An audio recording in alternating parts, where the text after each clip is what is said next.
Alors, bonjour à tous et merci pour cette invitation. Je suis ravie. Ça doit faire 2 ans que nous essayons d'organiser une session et évidemment avec tous les événements que nous avons tous connus, ça a été tout à fait impossible. Donc, je suis ravie d'être là. Je suis très heureuse aussi de pouvoir vous présenter les résultats de mon travail doctoral. Bon, je suis une vieille doctorante, mais j'ai exactement les mêmes problèmes que vous. C'est-à-dire quand on s'attaque à un sujet qu'on ne connaît pas, eh bien évidemment, on a beau être professionnel, ça reste quand même assez ardu. Donc, vous allez voir tous les questionnements que je me suis posés et les résultats auxquels qu'on peut obtenir en essayant de croiser au maximum les données. Et c'est vraiment le seul moyen d'optimiser en fait les résultats. Alors, donc, je suis voilà. Donc vous avez l'intitulé. Hein, donc on va plus spécialement parler d'archéométrie.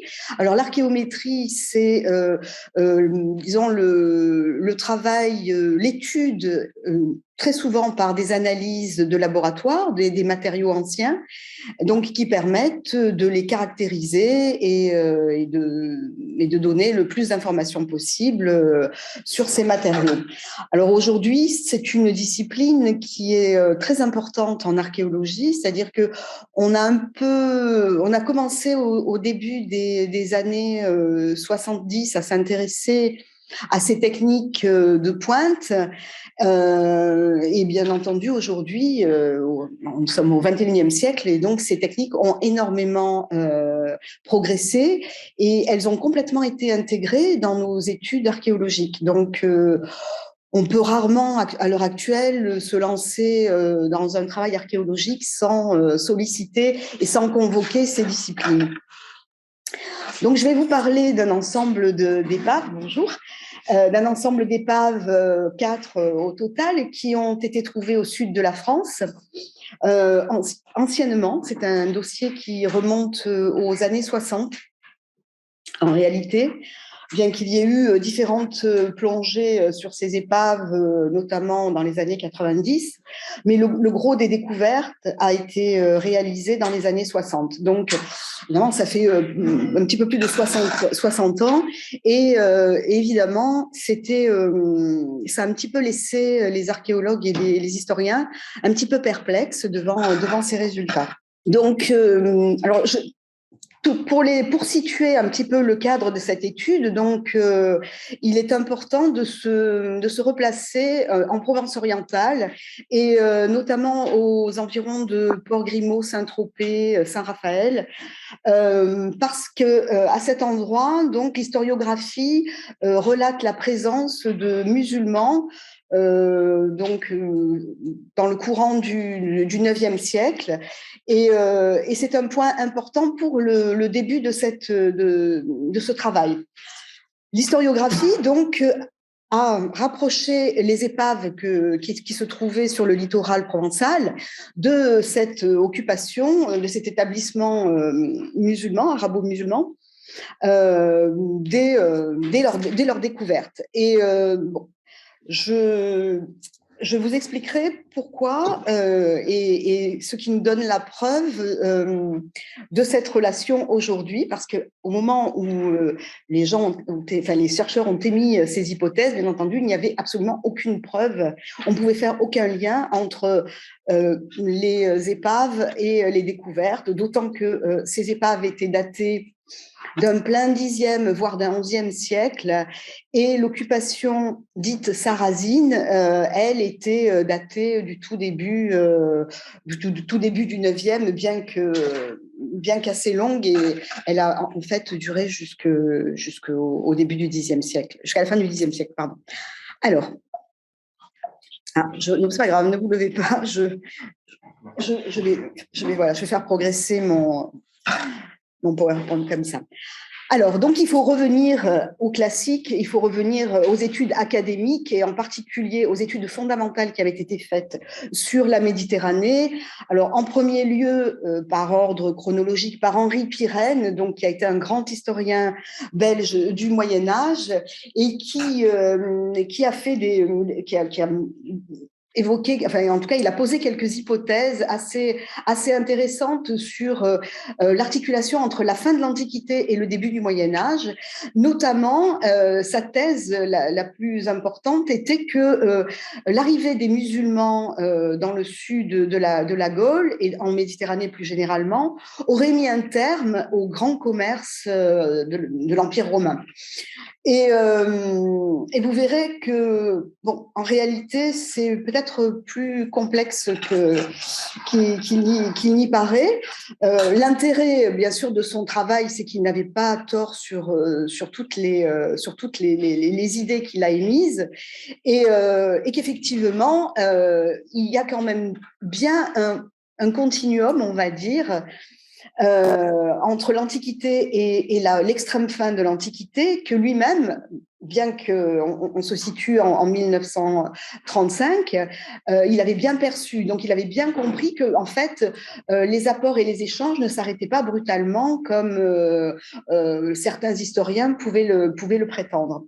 Par ailleurs, donc Fernand Braudel, qui est un grand historien de la Méditerranée également, il n'est plus à présenter, lui prônait l'idée, en tout cas pour ce qui concerne ce dossier, que finalement, le monde arabo-islamique n'avait pas été intéressé par la Méditerranée et qu'il s'était plutôt replié sur l'Orient et sur l'océan Indien et qu'en réalité, en Méditerranée, il ne s'était rien passé. Ce qui allait dans le sens aussi d'un déplacement des centres d'intérêt qui était à la fois prôné par Pirenne et par Braudel, plutôt vers le nord de l'Europe, avec évidemment comment dirais-je, la mise en place du pouvoir carolingien et donc un déplacement du centre du pouvoir de la Méditerranée vers Aix-la-Chapelle et le Septentrion. Alors, là où bon, il est toujours intéressant de voir que l'histoire, c'est une histoire qui est toujours en progrès, c'est que les chercheurs et certains chercheurs, dont Christophe Picard, donc, qui est professeur à Paris 1, qui est spécialiste de l'islam médiéval, donc, a, lui, défendu la thèse d'une mère totalement islamique et tout à fait occupée par le monde islamique dès les Abbassides, donc dès la dynastie abbasside, et notamment, elle a été particulièrement occupée et le sujet de préoccupation de la dynastie également omeyyade. Donc, dans son ouvrage La mer des califes, il fait très clairement le lien entre la Méditerranée et le commerce, en prônant l'idée d'une révolution commerciale qui aurait eu lieu au Xe siècle. Vous verrez que, en réalité, à travers ce dossier et cette étude doctorale, il semble qu'on puisse percevoir les frémissements de ce commerce déjà dans le courant du 9e. Et donc, cela donne tout à fait raison à Christophe Picard. Alors évidemment, ce lot d'épaves, donc qui se compose de 4 navires, est tout à fait exceptionnel. Il est tout à fait exceptionnel par sa conservation, parce qu'en réalité, bien qu'ayant des conservations différentielles selon les navires, tous les navires ne sont pas aussi bien conservés, parce qu'ils sont à des profondeurs différentes. Donc, bien entendu, il y en a qui sont plus exposés à la houle et à l'érosion. Mais pour 2 d'entre eux, il y a un micro qui doit être déconnecté. Attendez. C'est toujours très compliqué. C'est du vivant, on est dans le live. Alors, voilà. Ici, muet. Voilà, on reprend et on partage à nouveau. Voilà, c'est ici. Voilà. Super. c'est les aléas du direct. C'est comme la télé, mais c'est plus sympa. Donc, quatre bâtiments qui ont sombré, dont les mieux conservés sont évidemment Agéa ou Canlon et le navire du Bataguier, donc, qui, eux, présentent des collections tout à fait spectaculaires. Et ce sont aussi, et il faut le rajouter, des bâtiments qui ont été fouillés, peut-être pas in extenso, mais pour ces deux navires-là, ils ont quand même fait l'objet de nombreuses plongées, de nombreuses recherches. Alors, Agéa a été découvert donc par Alain Viskis et Georges Danerol donc en 1963. Hein.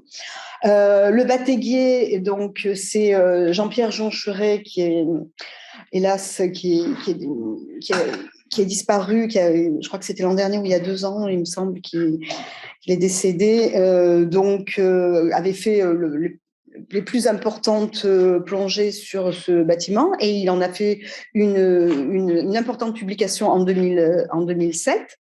Il a été aidé en 1996 par Marie-Pierre Gézégou, donc du DRASM, qui est venue renforcer l'équipe. Et effectivement, ça a été une année où beaucoup d'informations ont été prélevées. Ensuite, il y a le navire marseillais de Plane 3 ou Rocher de l'Esteu, donc qui a été découvert par Serge Jiménez donc en 1976. Alors, c'est un bâtiment qui a fait l'objet de moins de travaux. Il est conservé à 25 mètres de fond, donc c'est très peu profond. Et enfin, il y a le bâtiment de Rochefouras. Donc, ce navire a fait l'objet de quelques plongées réalisées par Jean-Pierre Joncheret et Philippe Sénac, donc en 1994 également. Et vous verrez où ils sont localisés et je vous repréciserai très précisément leur localisation. Ils sont vraiment disséminés sur toute la côte provençale, jusque dans les Alpes-Maritimes. Et ça, bien entendu, quand on met en lien tous ces navires, ça évoque quand même un peu un circuit commercial. Alors, je vous ai mis quand même en contre-champ et en contrepoint les bâtiments qui ont été découverts en Sicile, parce que d'abord, ils sont très importants et ils sont contemporains. Malheureusement, ils font l'objet de révisions partielles. Donc, moi, je retravaille avec mes collègues siciliennes sur l'épave de San Vito Lo Capo et sur Mondello. Mais il y a 2 navires qui sont Marsala A et Marsala B qui ont été anciennement fouillés et qui paraissent à peu près contemporaines de nos bâtiments, de même que le Soglio della Formica B, donc, qui a également été découverte au nord de Porticello. Donc la Sicile également recèle quelques bateaux. Le Maghreb, pour l'instant, absolument rien, ce qui est totalement fascinant, mais on en reparlera. La côte, le Levant espagnol, non plus, en dehors du Cap Tulipe et de quelques bateaux qui sont plutôt rattachés à la période romaine. Eh bien, il n'y a pas grand-chose à se mettre sous la palme pour ce qui concerne l'époque alto-médiévale et médiévale. En revanche, et comme vous le savez, pour l'époque antique, il y a pléthore de gisements et c'est d'ailleurs vraiment une dichotomie qui nous laisse assez perplexes. Alors voilà, la carte donc de localisation de ces navires. Donc le navire marseillais se trouve près de l'île de Riou, donc vraiment au large de Marseille. Donc je vous l'ai précisé tout à l'heure, par 25 mètres de fond. Ensuite, il y a celui de Saint-Tropez, donc qui est Rochefouras, qui est très aussi très peu profond. Je crois que c'est une vingtaine de mètres également. Ensuite, nous avons celui de Saint-Raphaël, donc qui est pratiquement dans la baie de Saint-Raphaël, hein, dans la baie d'Aguet, et celui du Bataillé, donc qui se trouve au contact des îles de Lérins, et notamment au contact de l'île de Sainte-Marguerite de Lérins. Voilà.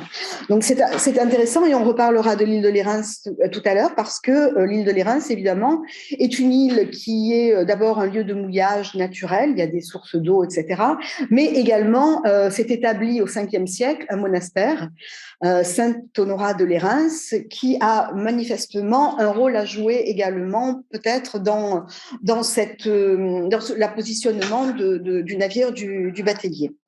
Donc, je vous ai également mis l'emplacement des 4 bâtiments siciliens. Et bon, évidemment,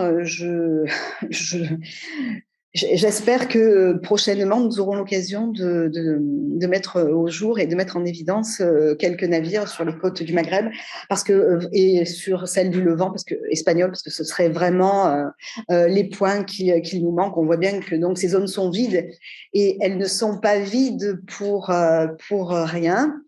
Donc après, on fera un échange, on débattra si vous me le permettez. Je continue mon propos et nous discuterons plus avant. Alors, bien entendu, les navires qui nous occupent ont été fondamentaux. Alors, je ne suis pas une spécialiste de l'architecture navale, hein. Je suis plutôt céramologue et je suis surtout archéologue de terrain.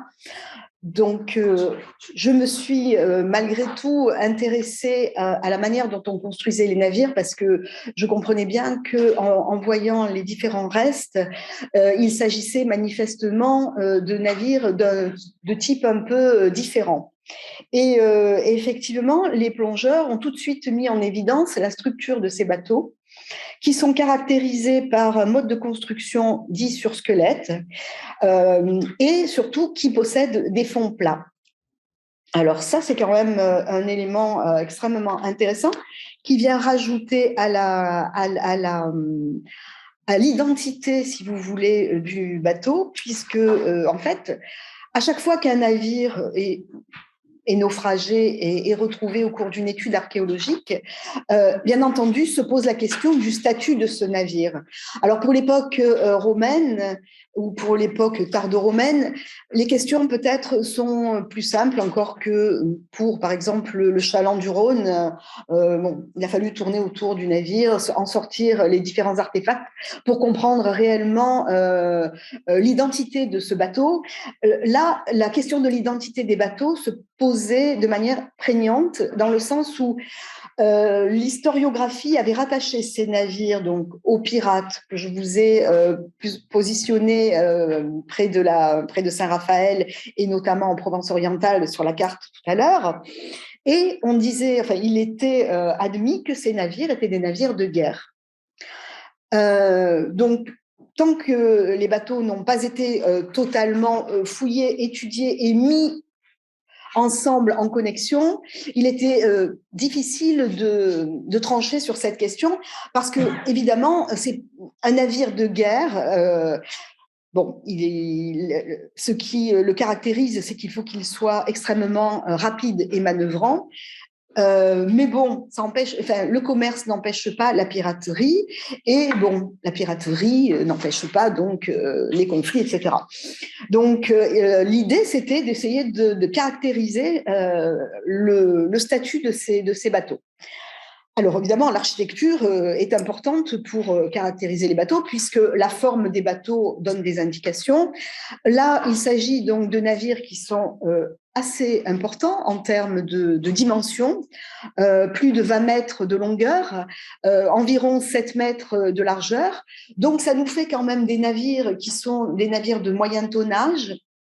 Alors, bien entendu, on n'est pas dans les navires antiques de la nonne, du grand commerce romain, mais on a quand même des bateaux qui sont des bateaux assez importants, en tout cas. Et voilà. Donc, ils sont difficilement... ils sont pas caractéristiques de bateaux, de navires de combat. Alors, Ce qui peut nous aider également à préciser le statut de ces vestiges, c'est bien entendu les chargements de ces bateaux. Et là, bien entendu, les chargements sont extrêmement composites et hétérogènes, très hétéroclites. Donc, il y a toutes sortes d'artefacts à l'intérieur, donc d'éléments de transport, de récipients de transport jusqu'aux matières premières des produits semi-finis comme des baguettes ou des lingots de laiton, de toutes sortes de vaisselles qui quand même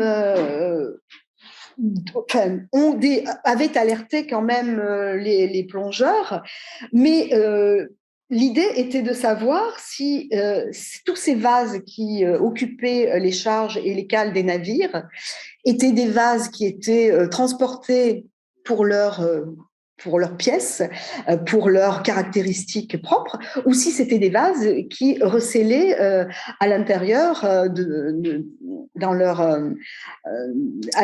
intérieur, des denrées et des matériaux biologiques. Donc, l'idée était de caractériser ces transports avec les matériaux qui avaient été transportés. Alors, quand on regarde de près ces charges, on s'aperçoit très rapidement que, en fait, elles sont de deux types, ces charges. Donc, une charge principale qui est composée de gros conteneurs, on va dire. Alors, ces conteneurs, vous verrez, c'est assez spectaculaire parce que il n'y a pas de comparaison dans le monde médiéval. Il y en a pour le monde antique, bien entendu, puisqu'on sait que des bateaux de charge existaient pour le monde antique, notamment durant le premier siècle de notre ère, premier avant, premier après. Et ce type de bateau a très vite disparu. Et là, vous verrez, on voit réapparaître ce type de chargement donc sur un bateau du Haut Moyen-Âge, ce qui est assez étonnant. Et on reviendra sur cette question un peu plus tard. Donc, des sortes de grandes jarres de très grosse capacité, donc d'environ 1000 litres, on va dire entre 800 et 1000 litres, des sorte de jarres, je dis de type dolium parce qu'évidemment ce ne sont pas des dolias, les dolias n'existent plus à cette période, mais elles en ont quand même un petit peu les caractéristiques, dans le sens où elles ont entre 1,20 m et 1,50 m de hauteur, et qu'elles sont surtout posées à poste fixe dans ces bateaux, puisqu'elles font plus de 150 kilos lorsqu'elles sont sèches et vides. Et donc, on ne peut pas imaginer que ces vases aient été déplacés régulièrement au cours de ces transports. Donc, on imagine plutôt que c'est une charge qui est à poste fixe dans les navires. Et ça, c'est tout à fait nouveau pour ce type de transport et ce type de transport médiéval. Et c'est le seul exemple connu. Alors, comme argument supplémentaire, évidemment, pour ce type d'installation et ce type d'optimisation du transport, vient également le nombre de ces dolias, entre guillemets, présents par bateau, puisque j'en ai à peu près entre 10 et 16 par navire. Alors, j'en ai pas sur tous les navires, j'en ai sur Bataiguet et Aguet, et j'en ai également au Rocher de l'Estève, dans le bateau marseillais. Pour Rochefouras, j'ai pas d'éléments, mais comme l'épave a fait l'objet que de quelques ramassages de surface, évidemment, tout est à faire et tout est à dire également. Donc, comme vous pouvez le voir, donc ces grosses jarres qui se trouvent là, complétées par des jarres de taille un petit peu plus modeste, puisqu'elles avoisinent à peu près 1 mètre, qui ont différents aspects, avec des cordons rapportés, lisses, etc. Donc, elles ont à peu près une capacité d'un peu plus d'une centaine de litres. Donc, elles ont des types un peu différents, mais là, on en a également pratiquement une dizaine également présentes, et là, présentes dans tous les navires. Les 4 navires possèdent dans leur chargement ce type de jarre que moi, j'ai également appelé tinajas parce que, évidemment, ce sont des jarres qui sont tout à fait identiques à ce que l'on trouve en Espagne, et notamment dans le Levant ibérique. Donc, je les appelle jarres tinajas pour bien les caractériser. Voilà. Alors, ces chargements donc sont complétés par, on va dire, des conteneurs de taille moyenne, et en particulier des amphores. Alors, il est difficile là de distinguer ce qui est transporté en tant que marchandise de ce qui va être la part en réalité du matériel de bord et de l'équipement des marins. Mais bon, quand ce ne sont pas des unicats, je pense qu'il y a quelques amphores qui font partie d'un chargement, dont ces amphores-ci, qui sont un type un peu particulier. Alors l'idée aussi, si vous voulez, c'est qu'en Espagne et dans les domaines musulmans, il n'y a plus d'amphores au 8e siècle. Durant le 8e siècle, il n'y a plus d'amphores du tout. On passe en fait du transport et du conteneur amphore au conteneur jarre. Donc ça, c'est aussi un marqueur du monde islamique. On passe en fait d'un conteneur à un autre, et on a essayé avec Sonia Gutiérrez-Lloret, qui est ma directrice de thèse, on a essayé de recenser les sites où on avait encore des amphores présentes. Parce que, comme vous le savez, les amphores, et notamment les amphores globulaires de type tardo-antique et byzantin, donc ce sont les matériaux qu'on trouve à la fin de l'Antiquité et qui ont tendance à disparaître à l'époque, pour l'époque médiévale. On n'en a pratiquement plus dans les contextes, et on commence à les voir réapparaître au XVe siècle, notamment pour le transport de l'huile et des olives, avec le monde ibérique en particulier. Mais bon, c'est vrai que ce sont vraiment des conteneurs qui ont tendance à disparaître. Alors, le jeu qui nous a un peu intéressés était de savoir à quel moment on passait de l'amphore tardive à la jarre islamique. Et bon, là, force est de constater que à la fin du 9e siècle, on a encore quelques exemplaires qui circulent d'amphores, qui sont soit des amphores, vous le verrez plus tard, d'origine du nord de l'Afrique, soit encore des conteneurs qui sont ibériques. Mais bon, j'attends d'avoir, j'ai la confirmation sur terre ferme pour l'Espagne, pour la péninsule ibérique, mais on les trouve assez rarement en contexte islamique pour l'instant, parce que, en fait, je pense qu'on ne sait pas les identifier, que peut-être on les met en résiduel parce que ça ressemble encore beaucoup trop aux matériaux de la fin de l'Antiquité. Donc, je vais vous les montrer. Alors, donc, voilà les amphores ibériques, elles sont ici. Et elles sont là également. Je ne sais pas si on voit. Oui, on voit le curseur. Et voici les amphores, l'amphore en particulier, ce modèle, qui est un modèle avec un col cylindrique très allongé. Donc le type est globulaire, le fond ombiliqué, vous le verrez tout à l'heure. Donc on est vraiment, si vous voulez, dans ces archétypes tardo-antiques qui peuvent aller jusqu'à un 8e siècle, voire un 9e bien avancé, mais effectivement, on a un petit peu des difficultés à les caractériser sur terre ferme. On a également ce type qui correspond aussi à celui-ci, qui, lui, n'a été repéré que près d'Almeria. Donc, ce sont des types qui sont assez rares également. Donc, sur terre ferme aussi. Donc, on voit bien que, bon, si on y regarde de près, on va pouvoir, à un moment donné, les recenser ces exemplaires et se dire qu'effectivement, ils existent également. Donc, peut-être on était parti d'une idée, on était peut-être un peu allé rapidement en besogne, si je puis dire, et peut-être il existe encore quelques faciès amphoriques entre l'extrême fin de l'Antiquité et ce tout début du Moyen-Âge. Alors, La charge donc secondaire, que j'appelle secondaire, est constituée, elle, de petits objets. Hein. Donc, nous avons énormément de pichets, de cruches et quelques vases à filtre. Alors, les vases à filtre, ce sont donc ces vases que vous voyez ici. Donc, on en a toute une série avec diverses variantes, longueur de colle, des cols évasés, nombre d'anses qui divergent également. Mais ce sont des vases qui sont aussi intéressants, vous le verrez, et qui ont posé la question de leur utilisation parce que, en fait, ces vases à filtre donc, existent notamment en Afrique du Nord. Je crois qu'on en trouve également dans le monde balte. On en trouve dans différents contextes.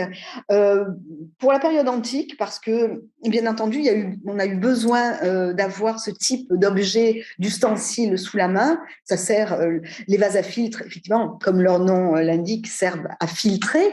Mais on a quand même un petit peu, on éprouve quelques difficultés à mettre une utilisation précise sur ce type de vase.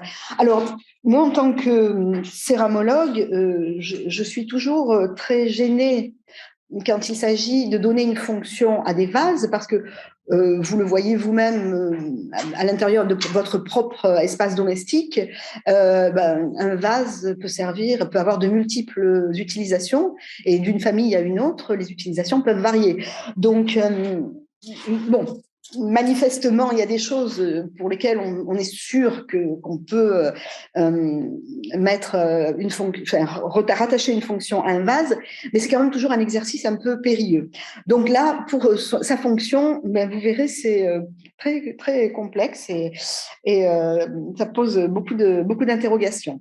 Alors, la gageure, donc, comme je vous le disais tout à l'heure, était de savoir quelle était la part du matériel de bord qu'il fallait distinguer de cette masse de céramique qui composait les chargements de ces différents navires.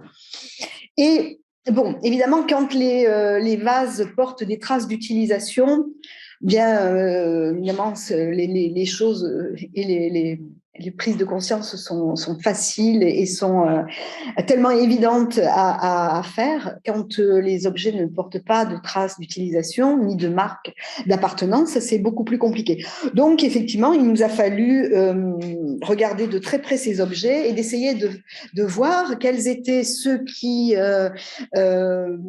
composaient la part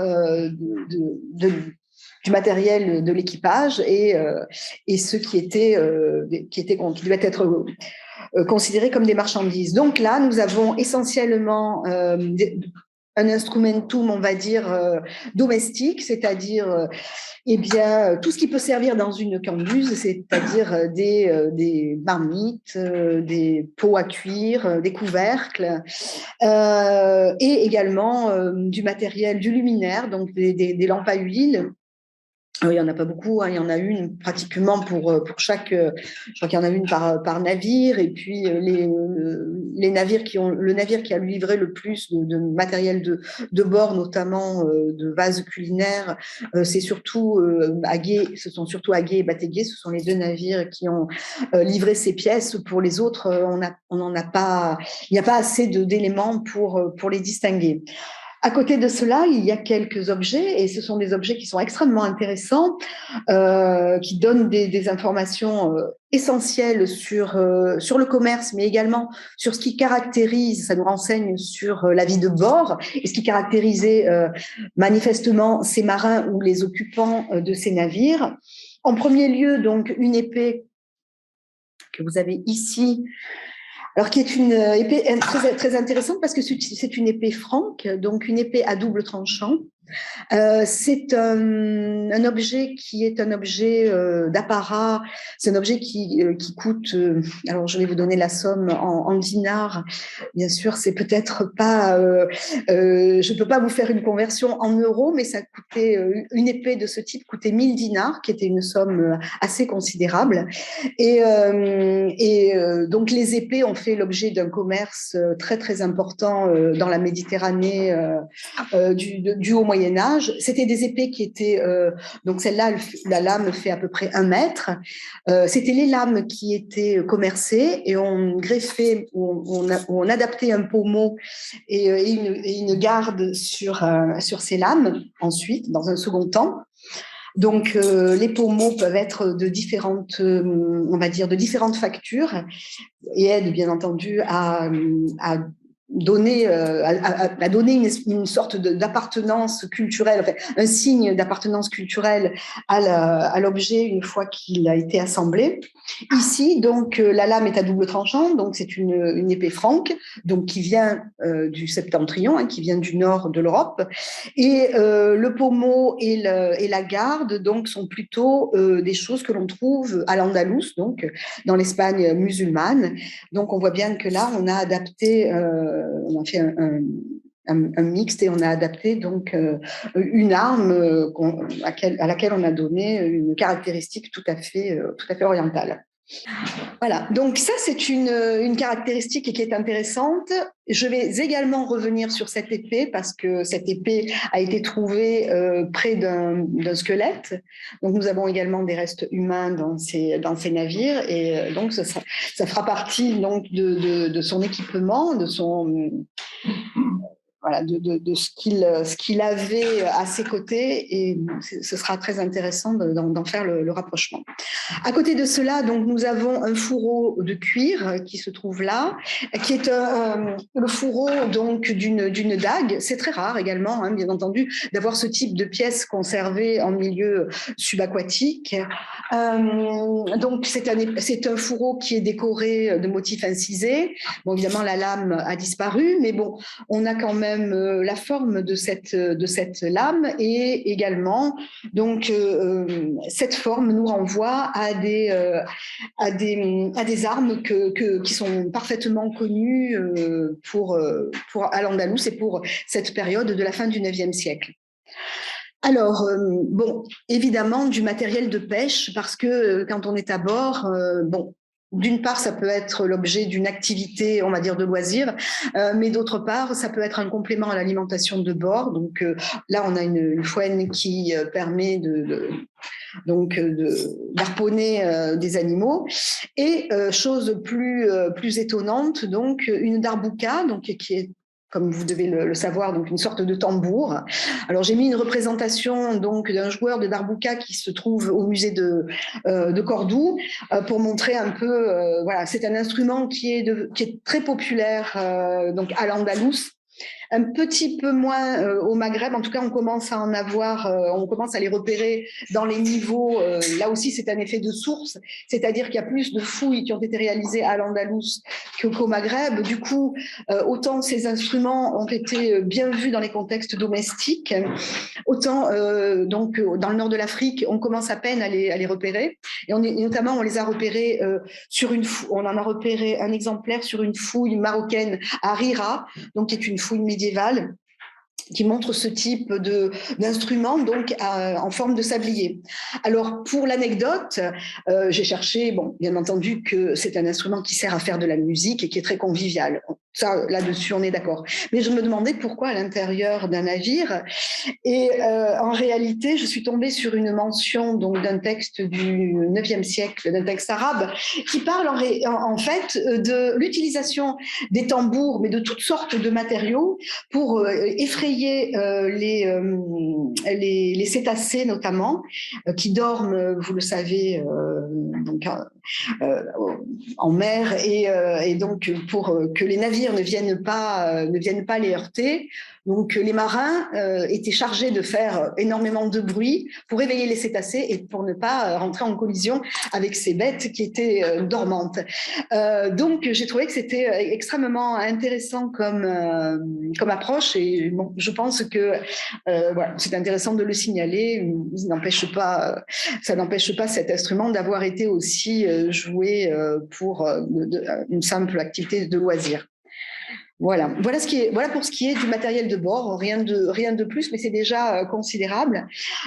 Pour le reste, il s'agit donc essentiellement, en tout cas pour les 3/4 de chargements donc de céramique, on l'a vu, des chargements donc qui ont été très tôt par les fouilleurs mis en relation avec le monde ibérique et al-andalous.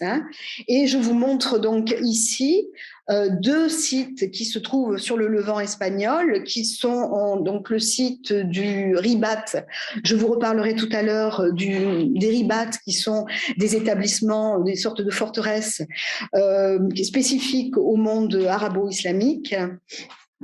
Donc, qui vient d'un ribat de Guardamar, donc qui se trouve près de Alicante, et ici du site du Sambo aussi, qui est un site de la fin du 8e, début du 9e siècle, et qui se trouve également dans le Levant ibérique.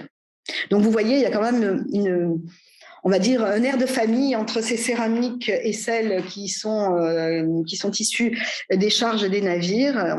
Il y a même des objets qui sont pratiquement les mêmes. Voilà.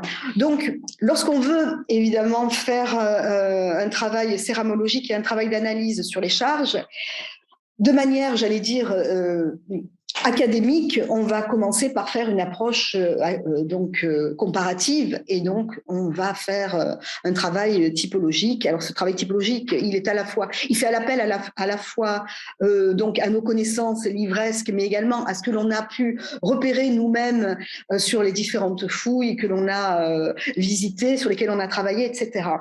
Donc cette approche typologique, elle est tout de même indispensable. On peut pas en faire l'économie, et vous le voyez.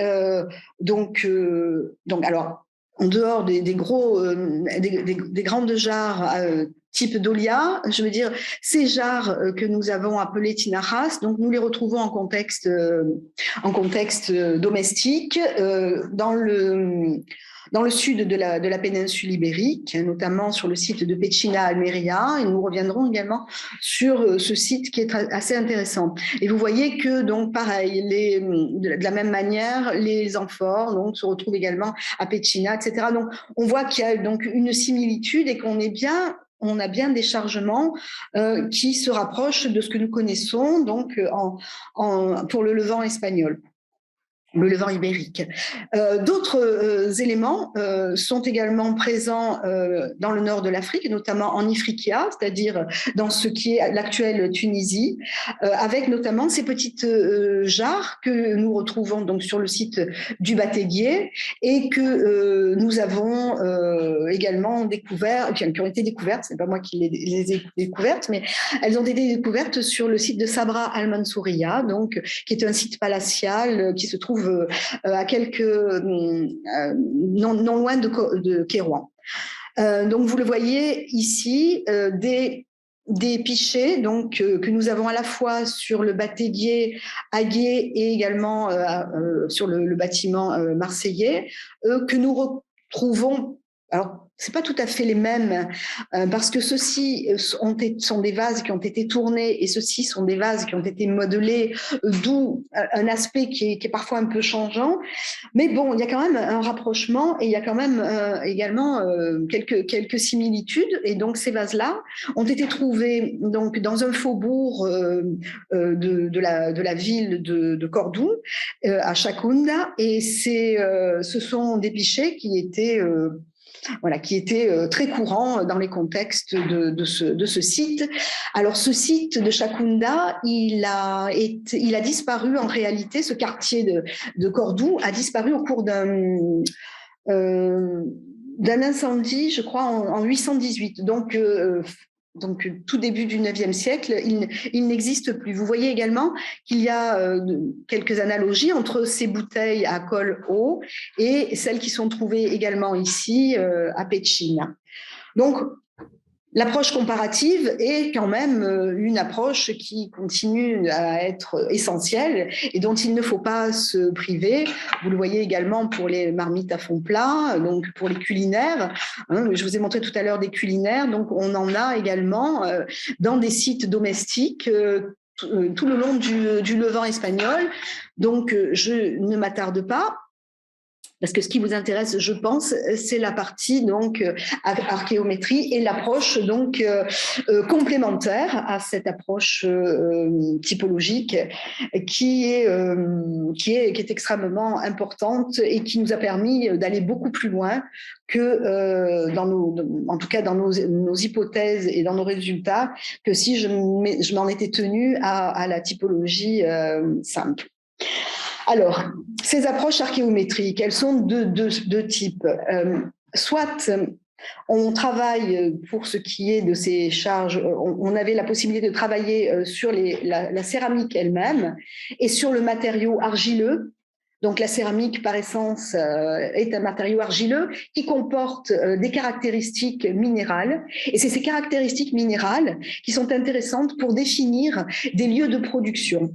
Alors évidemment, une fois qu'on a trouvé un atelier de potier, il est facile, puisqu'on a l'atelier et les productions, évidemment, d'en faire la typologie, etc.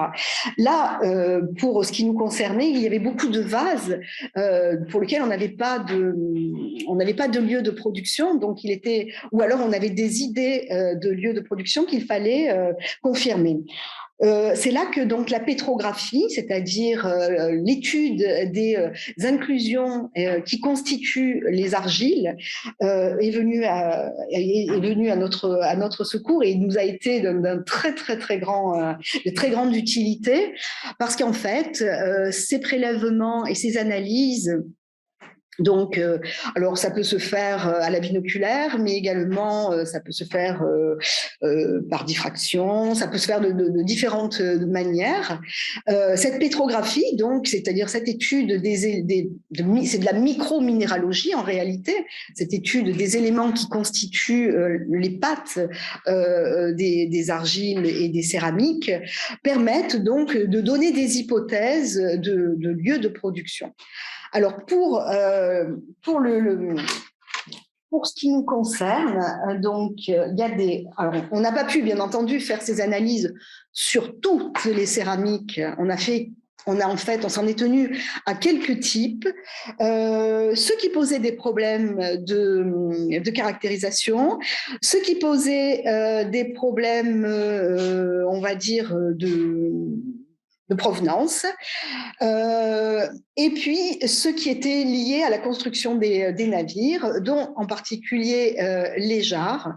Je voulais absolument, même si j'avais une jarre qui avait été trouvée sur le site de Pecina, je voulais connaître la composition de ces jarres, parce que comme ces jarres avaient été aménagées à poste fixe dans les bateaux, je me suis dit qu'elles avaient été aménagées au moment de la construction des bateaux et que si j'avais la signature des jarres, j'avais le lieu de construction des navires.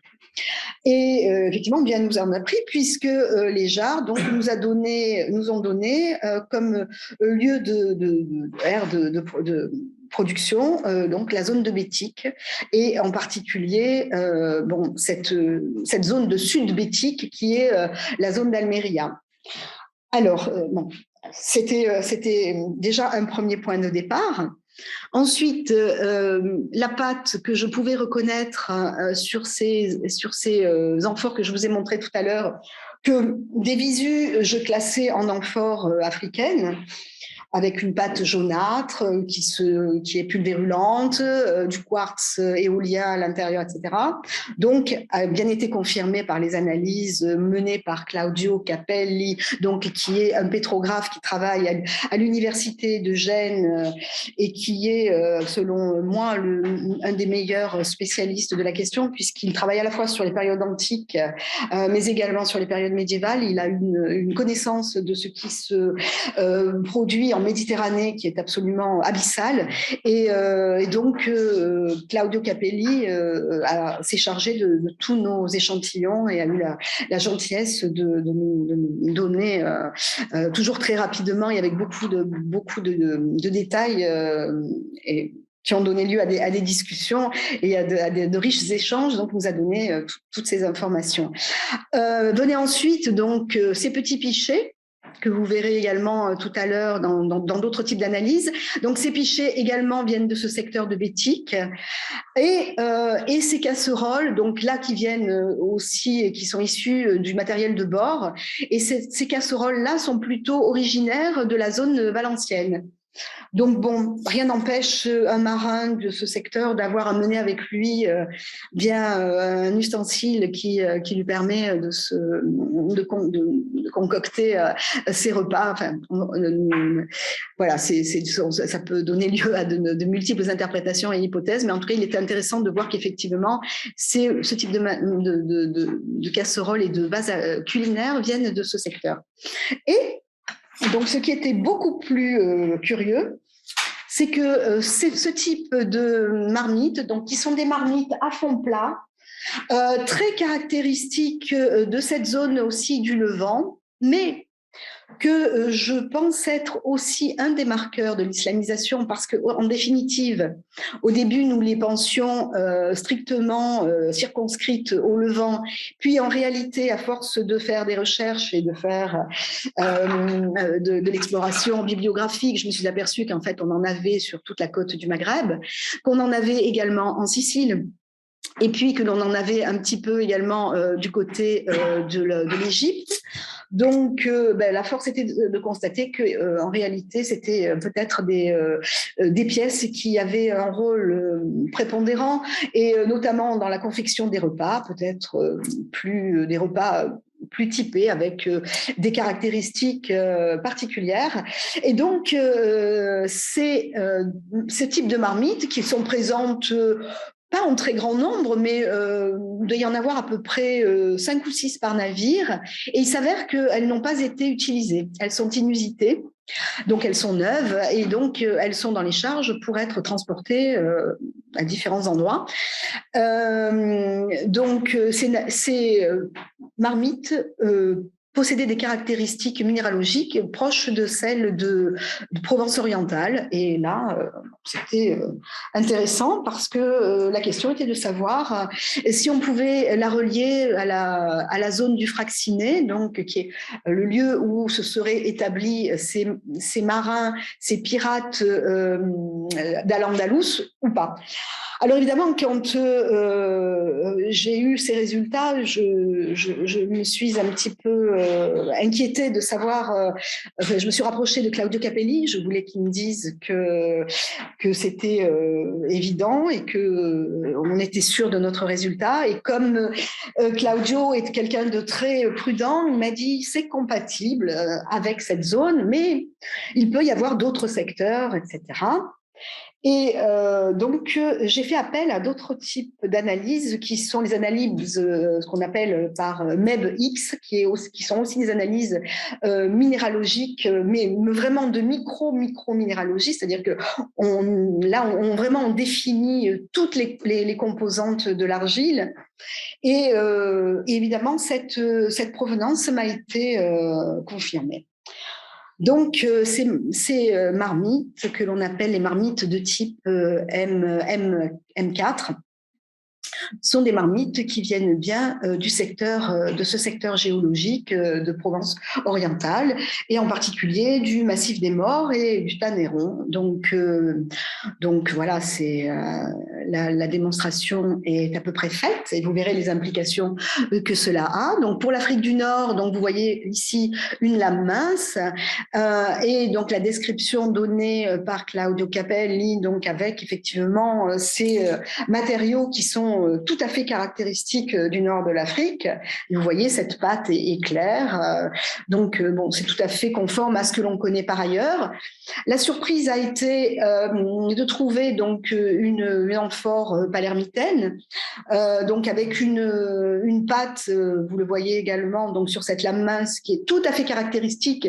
Et comme par ailleurs, nous travaillions également avec ces épaves dont je vous ai parlé tout à l'heure, de Mondello et de San Vito Lo Capo, du coup, il nous était très facile de faire le parallèle, et donc ça nous permettait de montrer que parmi les chargements, il y avait également des amphores qui venaient de la zone de Palerme. Si j'ai quelques minutes, je vous parlerai des contenus de ces amphores, qui sont extrêmement intéressants également. Mais donc là, peut-être, ça faisait peut-être partie du matériel de bord, mais parce qu'on n'en a qu'une, bien entendu, et cette amphore se trouve dans le vaisseau d'Aguet. Donc voilà, mais bon, on sait qu'en tout cas, ça signe un contact entre nos navires et la zone palermitaine. Alors, la deuxième partie de l'approche archéométrique, et pas des moindres, est donc ce qui concerne l'archéologie qu'on appelle l'archéologie biomoléculaire ou l'archéologie des contenus. Alors, cette archéologie, elle est...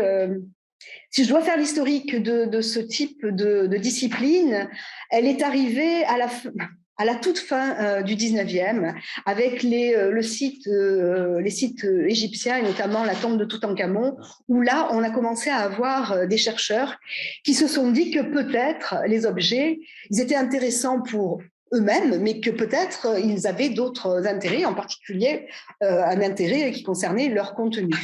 Alors, on savait que dans les tombes, notamment les tombes pharaoniques, il y avait de toutes sortes de substances qui étaient renfermées, des parfums, etc.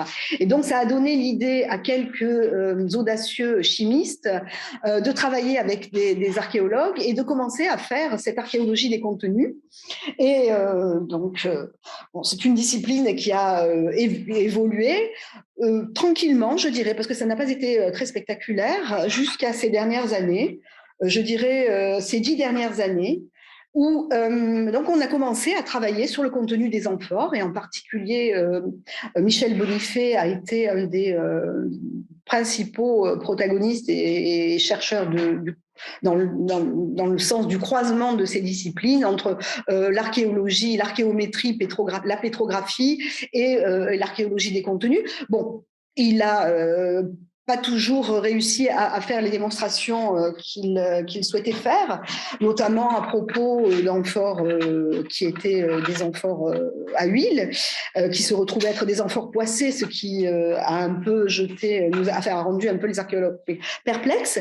Mais bon, j'ai beaucoup travaillé avec Michel Bonifay, donc je me suis dit que effectivement, il y avait quelque chose à reconduire, et donc je me suis décidée à utiliser et à convoquer cette discipline pour ces navires. Alors, l'idée m'a été confirmée, enfin, cette bonne idée m'a été confirmée par le fait que j'avais certains vases, et vous en voyez un en particulier qui est là, qui possédait un bouchon de poids.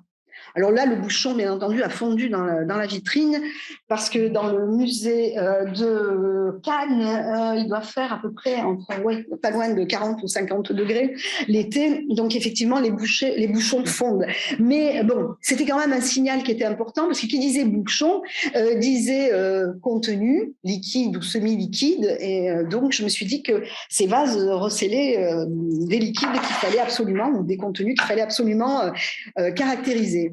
Donc, nous avons donc sollicité cette chimie biomoléculaire, donc qui se fait donc par le biais de la chromatographie, donc en phase gazeuse. Ajouté à cette chromatographie, on fait de la spectrographie de masse, et donc ces deux étapes permettent donc de caractériser des produits biologiques. Alors, la première extraction, comme je le montre sur cette slide, donc la première extraction donc, nous permet de mettre en évidence tout ce qui est gras, donc les matières, tout ce qui est les lipidiques, les matières grasses, les résines, les pois, etc. Donc, mais également donc les cires, les produits, les laitages, le soufre, donc, que vous avez là, et bien entendu les résines végétales. Enfin, voilà, donc ça nous donne déjà une grosse partie, ça nous permet d'identifier pas mal de matériaux. Mon collègue chimiste qui s'est chargé des analyses et sans lequel je ne pourrais pas vous présenter ses résultats, est Nicolas Garnier. Donc il travaille, il a fondé son propre laboratoire et il travaille en freelance. Mais donc, il travaille sur ces matériaux anciens, sur de nombreux matériaux, y compris des pigments. Enfin, il fait beaucoup d'expérimentation, beaucoup d'archéologie expérimentale, ce qui lui permet d'étendre le champ de ses compétences. Et il a surtout un matériel de pointe qui lui permet de caractériser des matériaux avec très peu de quantité d'échantillons, des matériaux très fins. Donc voici pour la première approche. La première extraction, il me manque peut-être la deuxième extraction. Je me suis peut-être trompée. Elle est un petit peu plus loin. Je suis désolée. Je vais faire un petit peu du saut. Un petit saut. Non. Elle est partie où? Je l'ai perdue. Je suis désolée. Je vais la retrouver. Bon, peu importe. Je vais quand même vous expliquer comment ça fonctionne. Donc, la deuxième extraction permet... Alors, attendez, je reviens sur...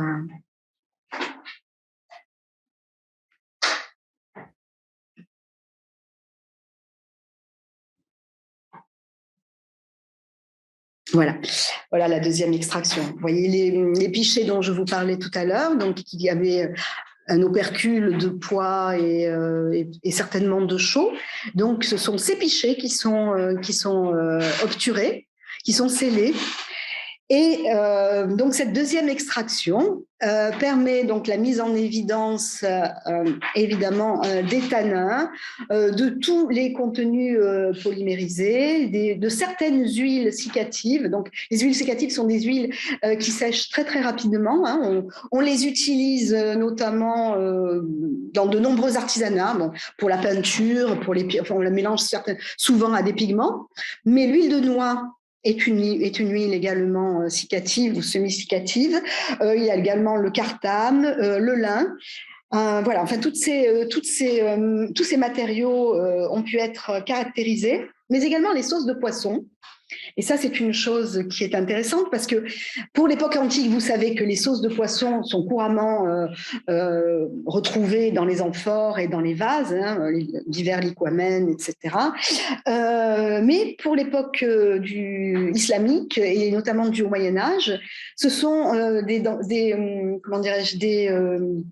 denrées qui sont encore utilisées, qu'on utilise encore, qu'on utilise dans la préparation, dans les préparations culinaires, et ces denrées donc portent aujourd'hui le nom, enfin portent pour cette période le nom de mouri.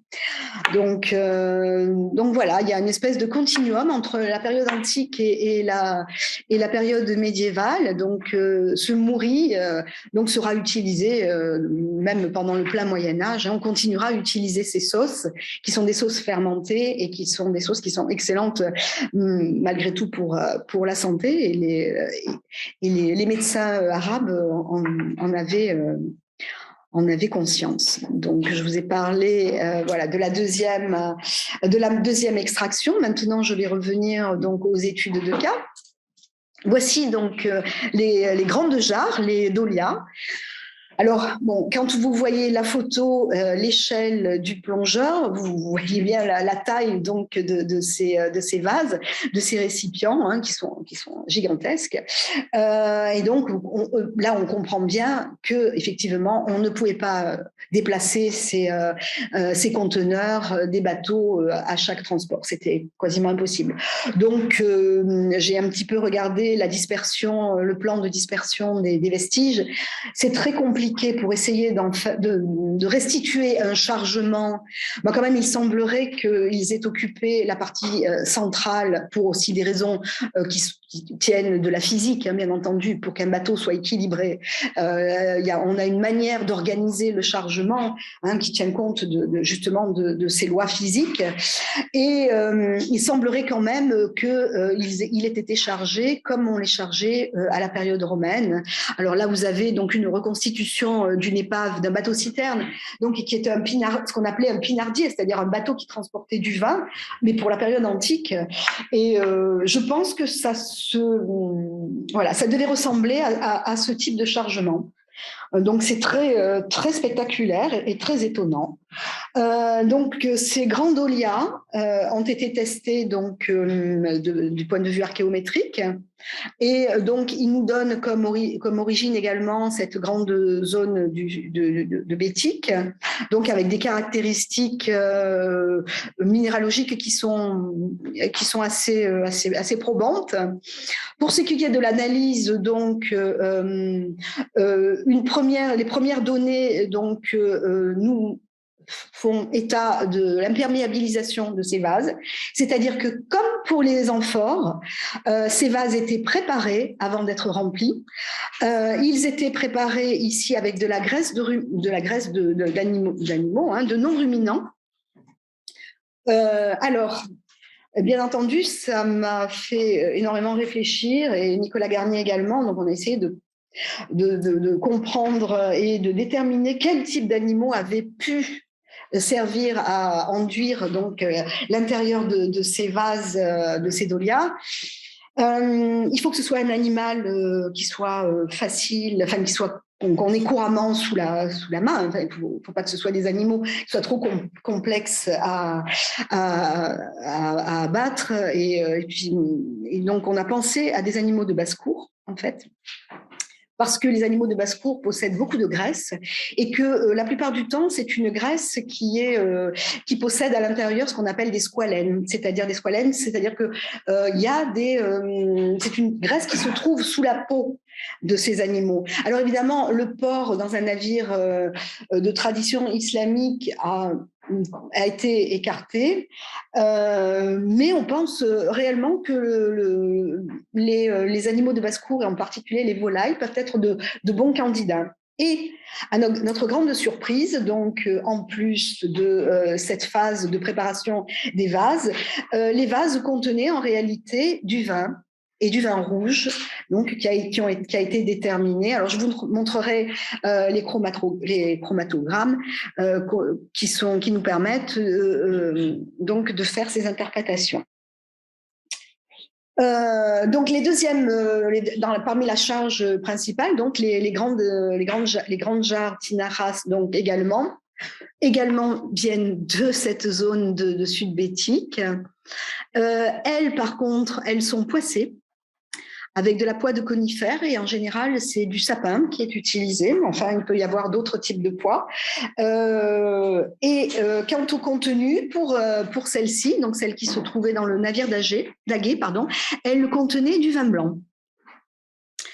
La deuxième jarre qui a été analysée, qui, elle, provient du navire marseillais, pareil, elle est poissée à la poix de conifères.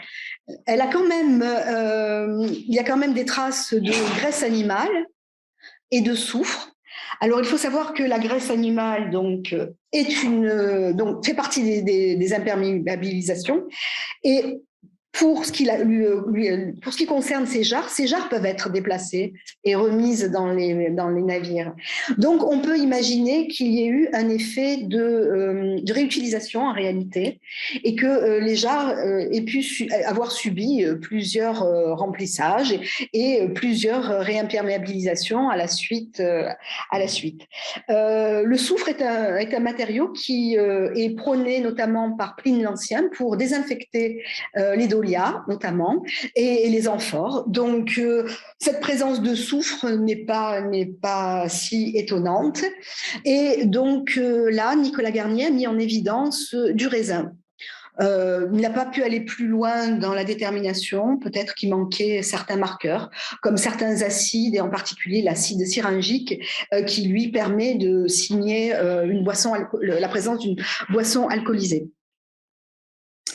Alors, ces amphores qui sont donc des amphores, je les appelle proto-médiévales, hein, qui sont les amphores ibériques que je vous ai montrées tout à l'heure, dans les toutes premières images de la séance. Donc, ont été retrouvés, voici les exemplaires qui ont été retrouvés dans la baie d'Alicante, au cours de plongées de prospection. Hein, donc, voilà, elles attestent bien, on va dire la concomitance à la fois du point de vue chronologique et du secteur. Raphaël Assoir, qui a été l'instigateur de ces plongées, a émis l'hypothèse qu'elle pouvait venir d'Afrique du Nord, mais bon, nous, la microminéralogie nous dit qu'elles viennent bien de Bétique. Alors, évidemment, l'Afrique du Nord et l'Espagne, comme vous le savez, ce sont des zones de contact.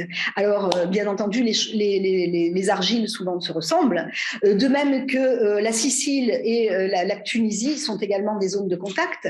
Donc, des fois, c'est parfois compliqué de faire le distinguo entre ce qui est de Sicile et ce qui est de Tunisie. Et donc, pour l'autre zone, c'est la même chose.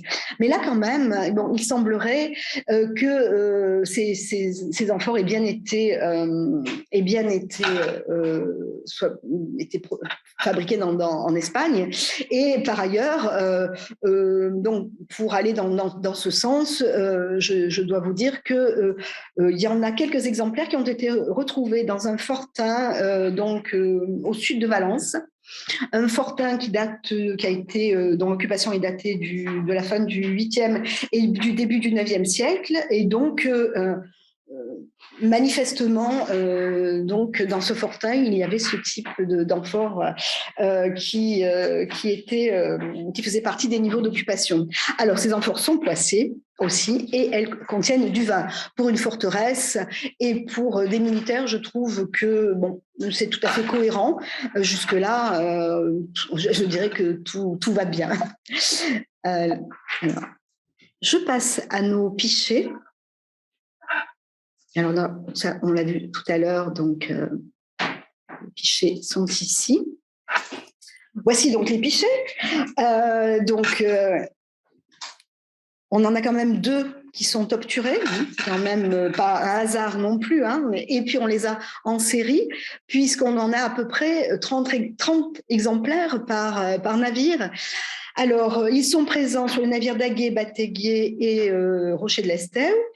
Rochefouras, pas assez d'éléments pour le dire, mais il est vraisemblable qu'il y en avait également. Donc, c'est systématiquement toutes les analyses, et je les ai beaucoup testées, ceux-là, parce que je les ai testés à la fois du point de vue minéralogique, puisqu'ils avaient des formes différentes, puisque ce sont des pichets qui sont modelés. Donc, ce ne sont pas des vases standardisés. Et je craignais de me tromper, et donc j'ai préféré à chaque fois les tester, parce qu'ils n'avaient pas systématiquement la même morphologie. Bon, et en définitive, ils viennent à peu près tous du même endroit. Tous ont été enduits de matière grasse animale, tous. Donc, on en a 4, 5, 6. Les 6 qui ont été analysés par Nicolas Garnier, donc donnent systématiquement les mêmes contenus, c'est-à-dire l'imperméabilisation, donc ce traitement préliminaire, et du vin rouge, tous. Donc, en réalité, j'étais partie sur l'idée qu'avec l'époque médiévale, il n'y avait pas de standardisation entre un vase, sa forme et un contenu. Bien, pour les bateaux, je ne peux plus le dire. C'est-à-dire que là, réellement, on a quand même des éléments standardisés avec un contenu qui est spécifique, comme une bouteille d'eau, par exemple, celle que vous avez devant vous, mademoiselle, sur votre table. En voyant ce type de bouteille, on sait pertinemment qu'il ne peut y avoir que de l'eau à l'intérieur. La variante peut être plate ou gazeuse, mais bon, voilà. Eh bien, ce genre de standardisation, force est de constater qu'on la connaissait pour l'époque antique, mais il semblerait quand même qu'elle le soit également manifeste en tout cas pour les navires. Manifestement, elle est encore utilisée. Alors, je vous présente là un tableau. Alors, je ne sais pas s'il est bien lisible. Je pense qu'on ne va pas pouvoir l'avoir plus. Oui, ça va ? Bon. Alors, pour vous montrer un petit peu donc la nature de ces chargements, donc qui en fait se divise entre produits manufacturés et on va dire matières premières, ou j'ai appelé ça produits initiaux parce que c'est un petit peu complexe à manier ce genre de concept. Voilà, les articles donc qui sont non métalliques, donc ce sont évidemment la verrerie, vous verrez, on en a un tout petit peu, et donc tout ce qui concerne la terre cuite, alors qu'elle soit brute, avec des décors d'engobe, des décors de glaçure et des décors émaillés. Ensuite, nous avons les produits métalliques, donc de l'outillage ferreux, on y reviendra également, avec du matériel ou de l'outillage en fait, purement, mais également de la dinanderie avec des séries de chaudrons, et vous verrez qu'il y en a un certain nombre sur les 2 navires les mieux fouillés, Aguet et Batéguet.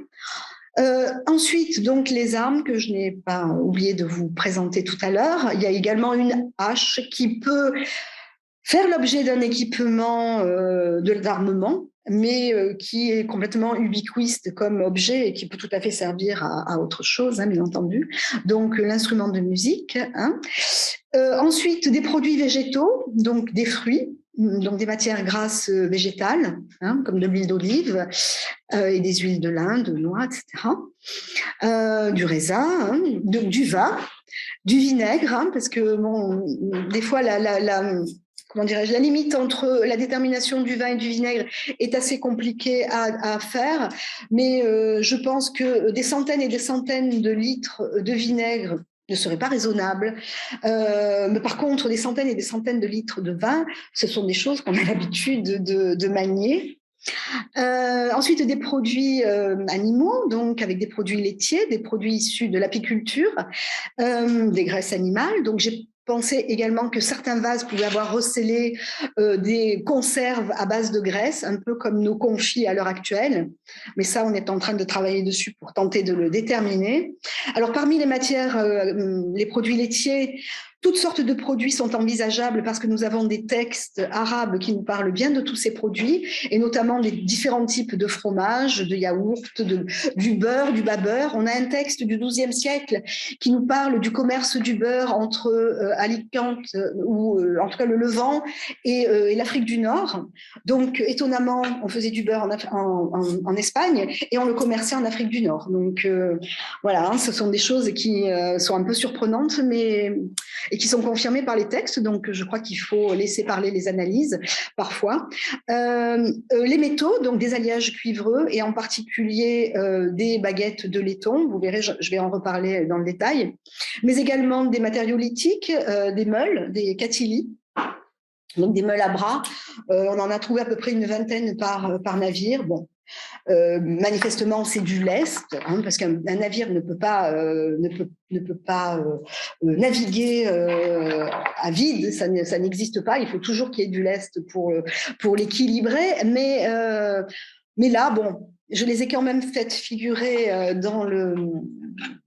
parmi ces matériaux parce que, bon, rien n'empêchait de les commercialiser à l'occasion. Voici. Donc, vu sous une autre manière, sous un autre aspect, donc produits alimentaires et non alimentaires. Donc, pour l'apiculture, nous avons la présence de cire, qui peut-être, comme évidemment le miel était très peu filtré à l'époque, on a du mal à faire le distinguo entre le miel et la cire. On sait que la cire est déjà commercialisée, également de l'Espagne jusqu'en Afrique du Nord et vice-versa. Donc, bon, on ne peut pas trancher là sur le type de matériaux. Donc, je ne reviens pas sur les produits laitiers, donc, qui sont toujours des produits fermentés. Les sauces de poisson avec le mouri, donc le vin rouge, le vin blanc et éventuellement du vinaigre. Donc des huiles d'oléagineux, de noix en particulier. Alors, J'ai des textes qui me parlent du transport de textiles, mais bien entendu, nous n'avons trouvé aucun textile à bord. Toutes ces matières putrescibles ont disparu. Donc, les minerais, donc tout ce qui est non comestible, je me répète un peu, excusez-moi, donc le cuivre rouge et le laiton, donc les huiles cicatives, lin, cartame, noix. Des décoctions ou des produits, on va dire des préparations. Vous le verrez tout à l'heure, notamment avec les coprostérols. Et donc, pour les autres types de transport, je me suis permise de glisser les restes humains. Donc, en se posant la question de savoir si nous avions des passagers, parce qu'on savait que les bateaux circulaient avec des passagers qui faisaient les voyages, etc. Ça, les textes sont assez prolixes là-dessus. Mais également, bon, on sait que le commerce des esclaves est un commerce qui est très florissant pour le 9e et le 10e siècle, et également savoir si ça ne pouvait pas correspondre également aux marins, bien entendu, qui auraient pu se trouver à bord. Alors, je poursuis donc sur ces vases qui sont assez spéciaux, on va dire. Ils sont spéciaux parce que, comment vous dire ça, je n'ai pas de parallèle, en réalité, je n'ai trouvé aucun parallèle, aucun, en dehors de ceux qui se trouvent dans les navires. J'ai des choses qui ressemblent, mais qui ne sont pas exactement la même chose. Mais les analyses minéralogiques me proposent également ce secteur de bétique. Ces vases, donc, manifestement, contenaient des molécules de poids, mais également du vin rouge. Et lorsque l'on regarde donc les deux vases qui se trouvent au musée de la mer de Cannes et qui proviennent du Bataillé, donc comme vous pouvez le voir, elles ont ce fameux opercule que vous avez sur les vases que je vous ai montré tout à l'heure ici. Hein, c'est exactement le même système d'obturation. Et donc, ce sont des vases qui contiennent du vin rouge et qui ont été... Alors si, évidemment, il y a des traces de poids, ça n'est pas parce que les vases ont été poissés, parce que là, ce sont des vases qui sont fermés, on le voit bien, hein, donc on peut pas... Mais par contre, il y a encore des traces. Et c'est pour vous dire que ces analyses sont des analyses qui sont très fines, parce que, en fait, les restes qui ont été prélevés dans le fond du vase, parce que c'était pas celui-ci, hein, bien entendu, ceux-ci sont dans les vitrines, donc je n'ai pas pu les prélever. Celui-là, il est fermé, donc je n'ai pas pu prélever à l'intérieur, donc j'en ai pris un autre.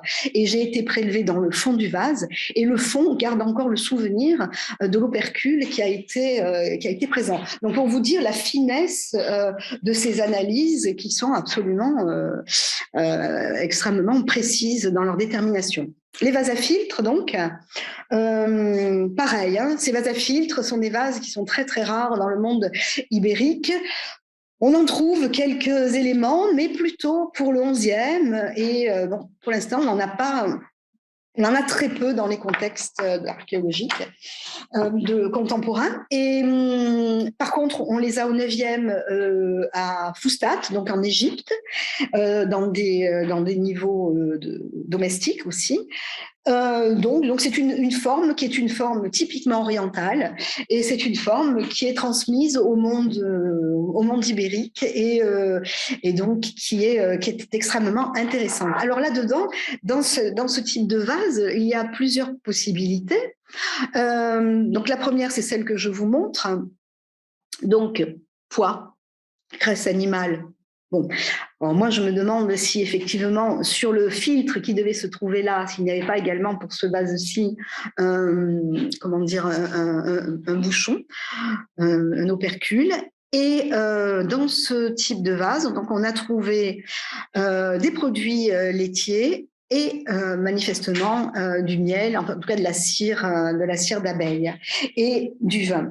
Alors, mon idée est que ce sont des vases qui sont réemployés aussi comme les amphores tardives et qu'elles ont plusieurs utilisations, elles ont plusieurs vies et que de temps en temps, on les vide, on les nettoie et on remet autre chose à l'intérieur, ce qui explique donc des contenus qui ne sont pas compatibles. On ne peut pas mélanger des produits laitiers avec du vin, ça n'est pas possible, ça n'existe pas dans aucune recette. Donc, je pense qu'il faut s'en tenir à des préparations et des préparations surtout successives, des utilisations successives. Alors, cet amphore, donc, qui fait partie des amphores ibériques que je vous ai montré tout à l'heure, celle-ci, donc, elle a été réutilisée manifestement. Donc, dans un premier usage, elle avait été poissée. Puis certainement, on l'a réutilisée on a remis de la graisse animale à l'intérieur. Elle a contenu du vin dans un premier temps et dans une deuxième utilisation des coprostérols. Ce sont donc les excréments, soit de cheval, soit de volaille. Alors bon, Nicolas Garnier me disait qu'il pensait plutôt que c'était des excréments de volaille. Donc, et de là, on a pensé que cela pouvait correspondre à des préparations, et en particulier des préparations spécifiques. Alors, on sait que les excréments sont utilisés comme fertilisants, notamment tout ce qui est guano, etc. Ce sont des fertilisants qui sont très, très efficients. Mais bon, on a du mal à aller au-delà de ces éléments, de ces données. Et également, donc, ce vase qui a documenté étonnamment un petit peu de poids, donc ce qui irait dans le sens d'un bouchon qui pourrait obturer le col, mais également du soufre, donc peut-être là aussi utilisé comme désinfectant, et du vin rouge, donc en assez faible quantité. Et ce qui a été particulièrement intéressant, c'est la mise en évidence et la signature de cire végétale, ce qui induit qu'en réalité, dans ce vase, il a été déposé également des herbes, en même temps que le vin ou que le matériau liquide. Et donc, ça a évoqué plutôt des décoctions, des préparations pharmaceutiques, donc des sortes de décoctions avec du vin et des plantes mélangées ou du vin aromatisé. Voilà, donc ça, c'est une spécificité. Je reviens quelques minutes donc sur la préparation de ces vases.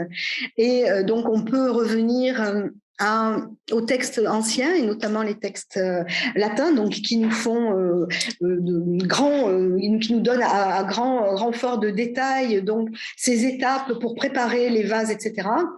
Mais il faut savoir que donc ces préparations-là, elles avaient toujours cours donc au début du Moyen Âge, et non seulement au début du Moyen Âge, mais qu'elles sont utilisées sans que on n'en fasse pas trop. Enfin, c'est vrai qu'on ne travaille pas trop là-dessus, mais bon, ce sont des choses qu'il va falloir exploiter. Donc, jusqu'au XVe siècle, en fait, on enduit les vases et on les prépare pour être remplis. Et donc, il y a un traité qui est le traité des géoponiques, qui est un traité byzantin du Xe siècle, qui parle de ces étapes de traitement des vases, donc, qui sont complètement confirmées par nos données archéobiologiques. Alors, bien entendu, à ces vases se superposent un certain nombre de marques et de graffitis arabes. Donc, si on avait un doute sur ces navires, là, effectivement, avec ces signatures, il n'y en a plus. Des vases qui sont répétés parfois sur des conteneurs qui apparaissent en série. N'est-ce pas? Comme les vases, les pichets que je vous ai montrés, ces petites bouteilles, donc les vases à filtre, où il est couramment inscrit des inscriptions. Alors, pour la plupart, ce sont des anthroponymes qui sont notés. Alors, Hassan, Muhammad, Ahmad, Abou, il y a plusieurs noms qui ont été déchiffrés par Maria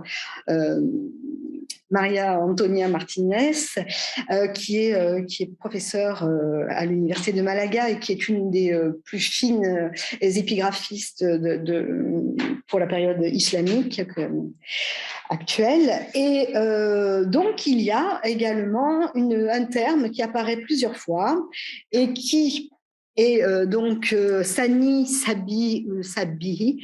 Et ce terme est intéressant parce que parmi les acceptions, il peut avoir un rapport avec la commercialisation du vin.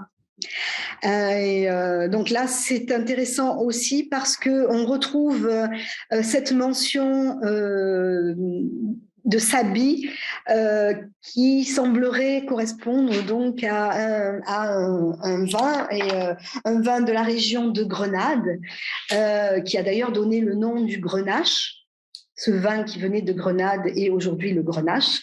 Et donc, le Sabi pourrait être, je mets un gros bémol, mais enfin, pourrait être lié à cette boisson qui se trouverait donc renfermée dans certains de ces vases. Voilà. Alors, à quoi ressemble donc une analyse donc par chromatographie, hein. Alors voici un chromatogramme donc qui montre des pics. Alors plus le pic est haut, plus le matériau est important, hein. Quand on a de tout petits pics comme ça, cela veut dire que ce sont des signaux qui sont assez faibles. Mais là, ne serait-ce que pour le vin, par exemple, eh bien, on a vraiment des signaux qui sont extrêmement importants.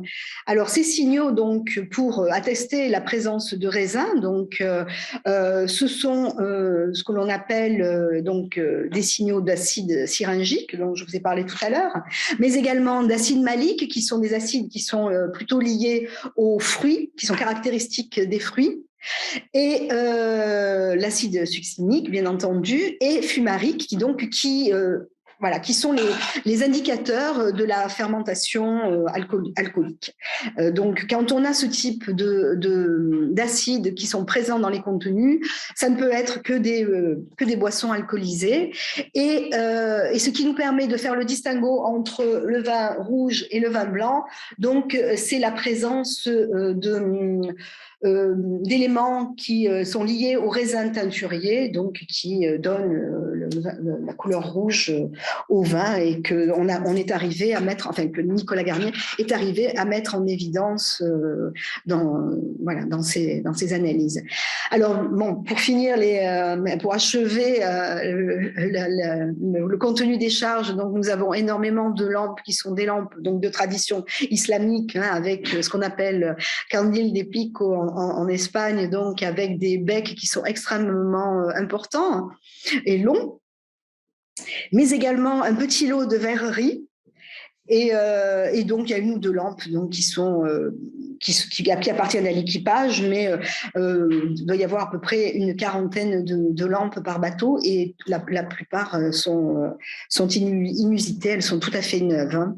Alors, également, donc, ces vaisselles qui sont des vaisselles glaçurées. Et je vous le rappelle, nous nous trouvons dans une période chronologique où la vaisselle glacurée est excessivement rare, puisque au 9e, 10e siècle, nos contextes sont uniformément gris. Il y a très peu de céramique obtenue en atmosphère oxydante, c'est-à-dire rouge, et on a surtout des céramiques qui sont grises et réductrices. Donc, ce type de céramiques qui sont là sont vraiment des pièces de luxe ou de semi-luxe, et que l'on retrouve par ailleurs sur les côtes provençales, pour ne parler que des côtes provençales, dans des contextes élitaires, c'est-à-dire dans les castrats. Alors, on les a particulièrement distingués dans la mode castrale de Niozelle, donc pour la période du Haut Moyen-Âge, où on a une coupe à décor vert et brun qui nous vient d'Espagne également, un peu à l'image de ce que nous avons là. Et il y en a également une dans le castrum de Fos-sur-Mer. Donc, on voit bien que ce sont des vases qui sont extrêmement distribués parcimonieusement, parce que c'était des vases qui devaient coûter, qui étaient à forte valeur ajoutée et qui devaient coûter très cher. Donc, cette gourde annulaire est également glacurée, et il y a à peu près 10% de la production des charges qui est glacurée. Donc 10%, c'est quand même assez important. Bon, les charges ne sont peut-être pas complètement prélevées, mais bon, 10% du chargement, c'est quand même assez considérable. Nous avons également des éléments en bronze, dont une aiguière qui a été retrouvée sur l'épave d'Aguet. Je vous ai mis des parallèles, donc, parce que ce sont des objets qu'on a beaucoup dans le monde islamique, qui sont des objets qui sont de tradition romaine et byzantine, hein, bien entendu, mais bon, que les domaines islamiques affectionnent particulièrement. Voilà, donc c'est de la fonderie, hein, c'est une technique qui est connue. Et ensuite, donc, nous avons les lots de chaudrons, qui sont des chaudrons de cuivre rouge. Donc, vous voyez, vous avez des modules pour ces chaudrons. Et donc, il y en a une trentaine à Aguet et une vingtaine pour le Bataguier. Donc, on voit bien que ils ont à peu près les mêmes approvisionnements et que ces chaudrons sont là pour être commercialisés et ne font pas partie donc de l'équipement des marins. Certains chaudrons comportent donc une signature épigraphique. Là, c'est Saïd, donc bon, ça ne nous amène pas très très loin malheureusement, mais bon, c'est toujours intéressant à noter. Ensuite, voici donc les matériaux. Évidemment, c'est pas la meilleure vue que je puisse vous montrer. Voilà, ce qui se trouvait à Bataguier, on voit bien que ces lingots sont présents en quantité hein, dans le navire d'Aguet A, pardon. Donc il y en a une vingtaine un petit peu plus d'une vingtaine qui ont été prélevés. Je les ai amenés l'été dernier à Paris au C2RMF pour faire des analyses. Et donc des analyses PIX. Et ces analyses m'ont donné comme information donc, que ce sont d'abord des baguettes de laiton, et que par ailleurs, elles ont un très fort pourcentage, pratiquement 40% en proportion de zinc, mélangé au cuivre, ce qui en fait un matériau de très très bonne qualité. Et par ailleurs, donc, et ce qui est extrêmement intéressant, c'est que ces baguettes donc, pourraient tout à fait provenir du Maroc. Bon. Alors, moi, j'ai cherché donc, les parallèles que je pouvais, bien entendu, mettre en face de nos lingots baguettes. Et donc, il y a cette cache qui a été découverte par Théodore Monod donc, dans les années 70 en Mauritanie. Et donc, cette cache qui a été découverte donc, est un parallèle extrêmement intéressant avec nos lingots, hein, c'est vraiment le même type, les mêmes structures, etc. Et beaucoup plus loin, et ça a été une découverte plus étonnante pour moi. Donc, en Scandinavie, une vingtaine de lingots baguettes ont été trouvés à Hedeby.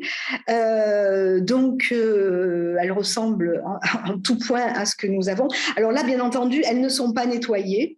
Mais là, elles sont en train de l'être et on est en train de regarder si elles n'ont pas également des inscriptions ou des mentions de poids parce qu'elles peuvent avoir des inscriptions, notamment, on voit bien qu'il y a des modules aussi et donc elles peuvent avoir une signature.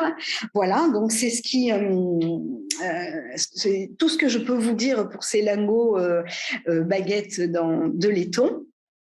Mais bon, déjà, on a une connexion qui est en train de s'opérer entre le Maghreb et également, on voit que ce sont des matériaux qui passent manifestement par l'Atlantique et qui remontent donc en mer du Nord, etc.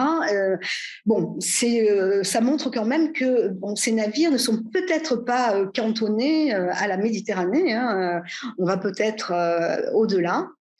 Voici les meules, hein, donc bon, c'est vraiment un peu anecdotique, mais ce sont les meules qui ont été trouvées à Marseille, mais vous avez exactement les mêmes à Aguet, Bataguier, et du point de vue minéralogique, je n'ai pas eu le temps, il faudra peut-être le faire dans une deuxième vie, mais il s'avère que tout autour de la Méditerranée, il y a beaucoup de carrières à meules, ce qu'on appelle les meulières.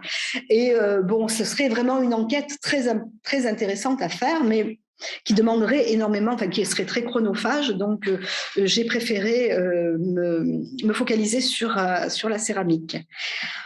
Alors, pour ce qui est donc des restes humains, et là aussi, grâce à cette archéométrie augmentée, on arrive à des choses absolument extraordinaires et à un degré de précision qui est quand même fabuleux.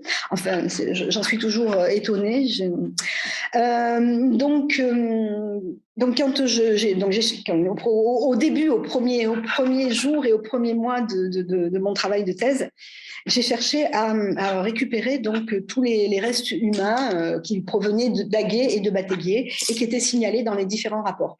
Bon, ça a été un peu un parcours du combattant parce que je n'arrivais pas à retrouver les collections et que ces collections, elles étaient quand même vieilles puisque datant de 1960 voire 70. Les dépôts ont été régulièrement déménagés. Enfin bon, c'est très compliqué de revenir sur des collections. Bon, à force d'opiniâtreté, j'ai réussi quand même à les récupérer.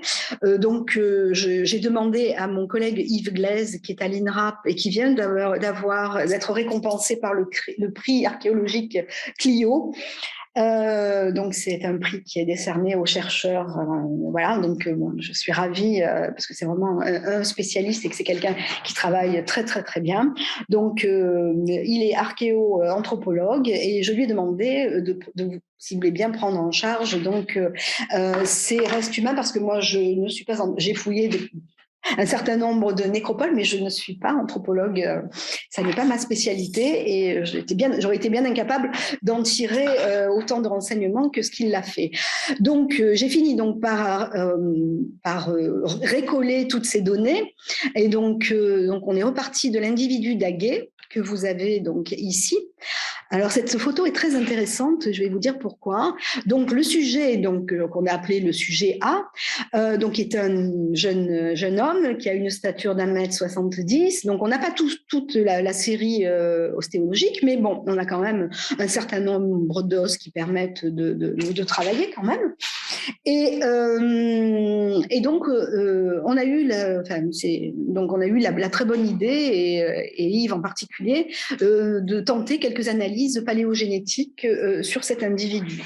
Alors cet individu, donc étonnamment, les analyses ont été faites et en fait l'ADN nous révèle qu'il est de lignée subsaharienne, c'est-à-dire qu'il a la peau noire. Et donc, quand mes collègues biologistes m'ont donné ces éléments, tout de suite, on m'a proposé comme interprétation, on m'a dit, mais c'est peut-être un esclave. Et non, en réalité, ça ne peut pas être un esclave, ou alors c'est un esclave qui est sacrément qui est de haut rang, parce que quand on regarde précisément cette photo, donc l'individu a été trouvé sous une grande jarre, donc c'est ce qui a fait que les ossements ont été préservés. Donc la jarre recouvrait l'individu, et donc à côté de lui se trouvait l'épée franque à double tranchant, plus la petite gourde annulaire que je vous ai montrée tout à l'heure, qui est celle-ci. Voilà. Donc je vous ai dit qu'il s'agissait d'un objet d'apparat. Et il y avait un autre vase, je crois qu'il est là, voilà, qui est un objet aussi glacuré. Donc cette personne avait par devers lui deux vases qui sont des vases glacurés, plus une épée à double tranchant sur le côté, plus le fourreau avec la dague. Un esclave armé, je trouve ça pas très cohérent. En revanche, un marchand, je trouve que ce serait une interprétation qui serait assez plausible, voire un voyageur, voilà. Dans tous les cas de figure, c'est un personnage qui a un statut assez élevé, et ce qui va dans le sens plutôt d'un marchand, c'est que par ailleurs, nous avons réalisé avec Léa Millon, qui travaille au Lampéa à Aix, un prélèvement de type isotopique. Alors, les isotopes permettent donc de donner des informations sur l'alimentation des individus, et en particulier, donc, quand on a des restes osseux, que ce soit de la faune ou que ce soit des restes humains, il est toujours intéressant d'aller questionner les isotopes isotopes pour voir un petit peu quelle a été l'alimentation, quel a été, par exemple, le type de milieu où ont évolué les personnes, etc. Et pour cet individu, les isotopes et les données isotopiques ont donné des résultats qui vont dans le sens d'une itinérance, c'est-à-dire qu'il n'a jamais été au même endroit. Manifestement, c'est quelqu'un qui voyageait. Donc, je pense que ça peut aller dans le sens de quelqu'un qui est familier des transports maritimes. Voilà pour la partie anthropologique. Et donc, pour Bataiguier, il y avait deux autres individus, voire peut-être 3. Donc, Yves Glaise est en train de travailler sur ces séries et donc peut-être que nous aurons l'occasion d'en reparler prochainement. La chose la plus importante concernant ces restes humains, c'est que les restes humains en milieu subaquatique sont très rares. En dehors de quelques épaves qui se comptent sur les doigts de la main et qui concernent la période moderne, pour ces périodes-là, il y en a très peu. Donc, même sur l'étude de la résistance et de la conservation des eaux en milieu subaquatique, déjà ces découvertes font déjà l'objet de tout un sujet en elles-mêmes. Voilà, donc pour arriver vers la conclusion, voici un peu l'itinérance et le circuit que je propose d'ores et déjà pour ces navires, avec manifestement et vraisemblablement une connexion donc qui concerne les deux rivages à l'Andalous et le Maghreb, hein, bien entendu. Mais également peut-être le passage du détroit de Gibraltar pour la livraison de ces lingots. Peut-être que en tout cas, ça sera la suite du pointillé, peut-être pas jusqu'à la mer du Nord, mais voilà. Et bien entendu, donc la Sicile, compte tenu de la présence de cette amphore sicilienne, et peut-être également plus à l'est. Alors enfin, et pour vraiment terminer, donc ce sur lequel je voulais insister, c'est sur la présence du vin dans ces navires. Donc moi, je m'étais livrée à un petit calcul rapide. Donc, si on a une dizaine de jarres par bateau et que, on a à peu près, on va dire à la louche, mais 1000 litres de vin par dolia, par exemple, même si on en garde quelques-unes pour l'équipage et pour l'eau et d'autres denrées, ça peut nous faire très très rapidement plus de 1000 litres. Et quand on voit qu'il y a d'autres types de conteneurs qui transportent également du vin, on peut assez rapidement arriver à environ 20 000 litres de vin, le plus souvent rouge, hein, parce que c'est ce qui ressort le plus souvent.